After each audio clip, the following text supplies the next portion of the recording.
পুলিশদের ঘৃণা করবে সাধারণ মানুষ, বিবেক সম্পন্ন বুদ্ধিজীবীরাও। আপনারা সবাই ভুলে যাবেন AK-47 মতো মারাত্মক অস্ত্র পাওয়া গিয়েছিল আসামিদের কাছে।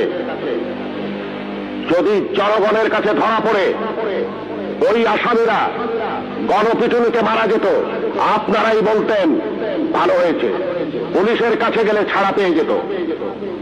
একটা কথা মনে রাখবেন, পুলিশ কখনো আসামি ছাড়ে না। আসামি ছাড়ার অধিকার শুধুমাত্র বিচার বিভাগের। বলুন তো, AK-47 মতো রাইফেল কেন এদেশে আসবে, যা শুধু যুদ্ধক্ষেত্রে ব্যবহৃত হবে? কেন AK-47 বাংলাদেশে আসছে? কিসের আলামত? 9 শুটার বন্দুক কেন টিসিবির মাধ্যমে হাজার হাজার বন্দুক সাধারণ মানুষের হাতে তুলে দেওয়া হচ্ছে? কেন? কে জবাব দেবে? এই 9